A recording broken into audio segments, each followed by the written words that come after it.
ایک شخص تھا، اسے کبھی زندگی میں کوئی پیر ہی نہیں ملا. توجہ چاہوں گا، 60 سال کا ہو گیا. کئے سال کا؟ 60 گیا. پیر ہی نہیں ملا. بیوی مرید تھی، بچے بھی مرید تھے، اس کے پاس کوئی پیر نہیں تھا. اس کا پرابلم جانتا کیا تھا؟ جب کوئی پیر آتا تھا آبادی میں تو اوپر سے نیچے ایسے دیکھے، 99% اگر پرفیکٹ ہو اور 1% اگر کہیں کمی آ جائے تو کہتا تھا نہیں نہیں نہیں نہیں نہیں، یہ پیر بنانے لائق.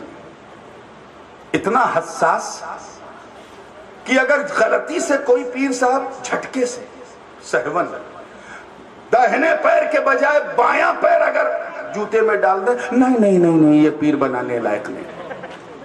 ایک پیر صاحب پیاسے تھے، ایک جھٹکے میں پورا پانی پی گئے، 3 سانس کا انتظار نہیں کیا، نہیں نہیں نہیں نہیں، یہ پیر بنانے لائق نہیں.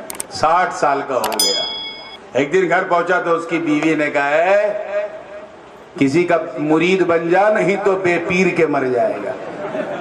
اور جس کا کوئی پیر نہیں ہوتا اس کا پیر شیطان ہوتا ہے.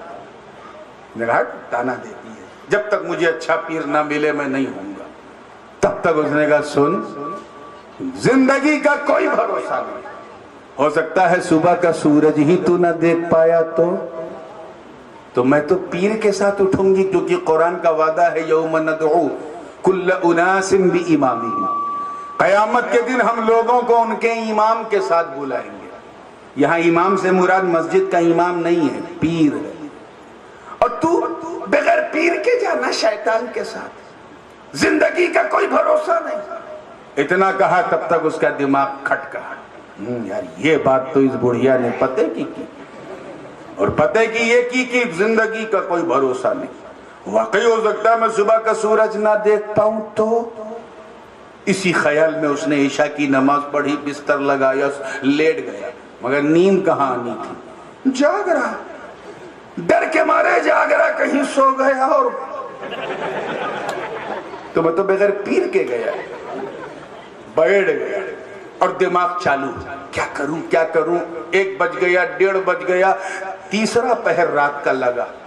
اٹھ کے بیٹھا، وضو کیا، سب کچھ کیا، فیصلہ کیا اور اپنے رب سے وعدہ کیا، اے اللہ بہت ہو گیا، بہت میں نے یہ دیکھا کہ اس میں یہ کوالٹی ہے، اس میں وہ کوالٹی ہے، اب کچھ نہیں دیکھوں گا. میں تجھ سے وعدہ کرتا کہ ابھی میں گھر سے باہر نکلوں گا، جس انسان پہ میری نظر پڑ گئی میں اسے اپنا پیر بنا لوں گا، چاہے جیسا ہو پیر بنا لوں گا. اب آپ خود سمجھو کہ 2-2:30 بجے رات کو کس ٹائپ کے لوگ سڑک پہ گھومتے ہیں. کتنا خطرناک رسک اس نے لیا. نکلا، سامنے چوروں اور اچکوں کا قافلہ جا رہا تھا. جو چور سب سے پیچھے تھا وہ بالکل اس کے سامنے آیا. جیسے ہی سامنے آیا دیکھا وہ اپنا چہرہ چھپائے ہوئے. چور تو چھپائے رہتا. اسے اپنا وعدہ یاد آیا کہ میں نکلوں گا تو جو انسان نظر آئے گا میں اس سے مرید ہو جاؤں گا. نہ دیکھا آؤ نہ دیکھا تاؤ، اس چور کا پاؤں پکڑا اور کہا پیر صاحب. اب چور اوپر سے نیچے دیکھ رہا ہے، کہہ رہا پیر صاحب لوگ دن میں چڑھاتے ہیں، تو نے رات میں چڑھا لی. ابے میں تجھے پیر دکھ رہا ہوں، میں خود کسی کا مرید نہیں تو تیرا پیر کیسے؟ کہ تم چاہے جیسے ہو، میں نے تو اپنے رب سے وعدہ کیا ہے، میں وعدہ کر کے آیا ہوں کہ جو ملے گا وہ میرا پیر. تو ملا تو میں سمجھ گیا تو آیا نہیں ہے، میرے رب نے تجھے میرے لیے بھیجا. ارے پاگل آدمی، میں چور ہوں، میرے سامنے ساتھی چور لوگ جا رہے ہیں، سب چور ہیں، میں بھی چور ہوں، اور میں کیا بتاؤں، اگر تو نے مجھے ایسے پکڑے رکھا تو میرا ساتھ چھوٹ جائے گا. کہ نہیں پہلے مرید کرو پھر جاؤ. پاگل ہوں میں تجھے مرید کروں؟ ارے میں خود خطرے کے نشان سے اوپر چل رہا ہوں، تجھے مرید کروں؟ میں بہت بڑا چور ہوں، بہت بڑا اچکا گینگسٹر ہوں، شہر کا ڈان ہوں. اس نے سوچا میں اپنی برائی کروں گا تو یہ ہاتھ چھوڑ دے گا، مگر وہ بھی بڑا ضدی تھا اور مضبوطی سے پکڑا کہ اب تو میں بالکل نہیں چھوڑوں گا. کہ وہ کیوں؟ کہ جتنے پیر لوگ آتے ہیں سب اپنی تعریف خود کرتے ہیں یا اپنے چمچوں سے کرواتے ہیں. تو اپنی تعریف نہیں برائی کر رہا ہے. میں سمجھ گیا سب نکلی تو اصلی. نے کہا یا اللہ یہ کیا، یہ تو رانگ نمبر لگ گیا. میں نے برائی کی تھی, مجھے چھوڑے گا, یہ تو بڑا گڑبڑ. پھر اس کے دماغ میں ایک آئیڈیا آیا, اچھا میں تیرا پیر, جی حضور. تو میرا مرید, جی حضور. تو تجھے معلوم ہے پیر کا آدیش ماننا کتنا ضروری ہے؟ جی حضور مان جانتا ہوں, جان مانگو تو دے دوں. یعنی جان نہیں چاہیے, بس میرا آدیش یہ ہے کہ تو مجھے چھوڑ دے. اے پیر صاحب, گردن میں اپنی آپ کو دے دوں گا مگر ہاتھ نہیں چھوڑوں گا, پہلے مرید کرو, مرید کرو. اب اس کو بھی لگا یار یہ تو بہت ضدی, تو کہا اچھا دوسرا آئیڈیا دماغ میں. دیکھ سامنے گھر ہے, وہ ٹارگٹ پہ تھا, میرے ساتھی وہاں سے پتہ نہیں کیا کس گھر میں گھسے, لیکن یہ جو سامنے گھر ہے نا, ابھی میں تیرے ساتھ وہاں چلوں گا, تیری نظروں کے سامنے چوری کروں گا. اب تو یقین کر لے گا کہ میں چور ہوں. کہا میں جو بھی یقین ہو لیکن مرید پہلے کر لے. ارے چل میرے ساتھ. جیسے ہی ٹارگٹ والے مکان پہ پہنچا, اس کے دل میں خیال آیا چور کے, کہ دیکھ تو شریف آدمی معلوم ہوتا ہے, اللہ کی تلاش میں اس راہ مولا میں نکلا ہے, مجھ بد نصیب کے ہاتھ میں پھنسنا چاہتا ہے. دیکھ گناہ کرنا تو گناہ ہے ہی ہے, گناہ دیکھنا بھی گناہ ہے. تو وہاں مت جا, تو یہیں بیٹھ, یہیں بیٹھ, میں اندر جاؤں گا, چوری کروں گا, چوری کا مال تجھے دکھاؤں گا, پھر بھی اگر تجھے یقین نہ ہو تب مرید بناؤں گا. اس نے کہا ٹھیک, پکی بات ہے نا؟ کہ پکی بات ہے, میں وعدہ کرتا ہوں, زبان دے رہا ہوں. چور اندر گیا اور یہ وہیں بیٹھ گیا. اندر مکان میں اندھیرا, نہ کچھ نہیں دکھ رہا, ایک چراغ بھی نہیں جل رہا ہے, دور ایک چراغ جل رہا ہے. چور نے ہاتھ پیر مارنا شروع کیا, کچھ مل ہی نہیں رہا. ایک طرف ہاتھ مارا تو تسبیح ملی, ادھر ہاتھ مارا تو مصلی ملا, اور آگے ہاتھ مارا تو لوٹا, کہیں نماز کی چوکی. دل میں خیال آیا, ارے مکان کا مالک تو باہر بڑے قیمتی کپڑے پہن کے نکلتا ہے, ہزاروں اشرفیوں کا تو صرف جبہ ہوتا, اور اندر سے بالکل کنگال, کچھ ہے ہی نہیں. چور اسی تلاش میں ایک کونے میں, اور ادھر دوسرے کونے میں پیر پیرا, میر میرا, شاہ جیلا, قندیل نورانی, محبوب سبحانی, قطب سمدانی, شاہباز لامکانی, جدنا محی الدین ابو محمد عبد القادر جیلانی, غوث اعظم دستگیر پیران پیر روشن ضمیر رضی اللہ تعالیٰ عنہ دیکھ رہے.